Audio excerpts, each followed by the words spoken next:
ағайын тумаластарымыз осы отбасылық мерекеде бәріміз басымыз жиып қосылып бірге тату тәтті боламыз, ауызбіршілікте боламыз. Мен осы ауылға келгеніме 22 жыл болды. Мен көп зат үйрендім енемнен. Мен мақтанамын осы ауылменен. Үштаған ауылы маған ұнады. Барша азаматтарды, азаматшаларды отбасылық мерекелерімен құттықтаймын. Әрине, енді бұл ауылдық жер болғаннан кейін мен өзім қаланың қызымын, қаладан келдім. Бұл дейтін көп затты үйрендік. Яғни айта кететін болсақ, мысалы мал шаруашылығы, малдың сүті, малдың шұбаты, оның бәрін жасау бір өнер, үйрену де бір өнер. Соны үйретті енеміз, қалай жасау керек, қалай құрт қайнату керек, қалай балайма қайнату керек.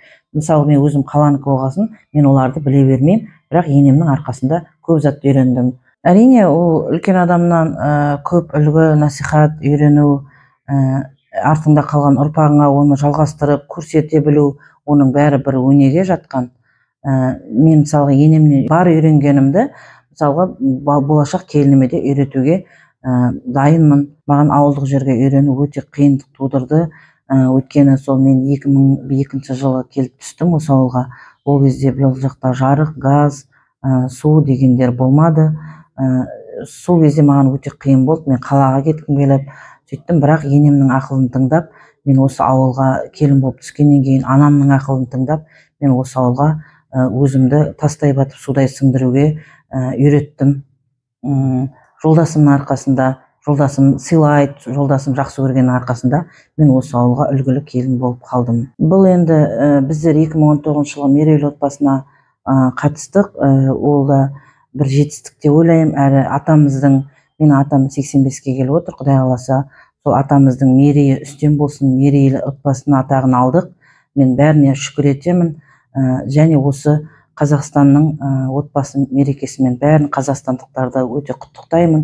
Отбасыларына шаттық тілеймін, бастарына амандық, дендеріне саулық тілеймін. Біз дейтін осы мерейлі отбасы сайысына қатысқанда бізге сондай сұраныс түсті. Сол сұранысқа біздер атам мен енемнен рұқсат алып, сөйтіп осылай қатысайық, бәріміз атсалысасыздар ма деп сұрап, сөйтіп бәріміз бірге мерейлі отбасына қатыстық. Мен атам дейтін өте мейірімді, енем де мейірімді. Сол кісілердің арқасында сол мерейіміз үстем болып, мерейлі отбасына қатыстық. Мен осы отбасына келгеніме өте ризамын.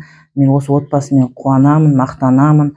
Және мен өзім емес, бізде 6 келінбіз, 6 келіннің 6-ы да мақтан тұтып, осы отбасыны біздер бұл кісілердің бәрінің аттарын айтпаймыз, біз үлгі тұтамыз бәрін.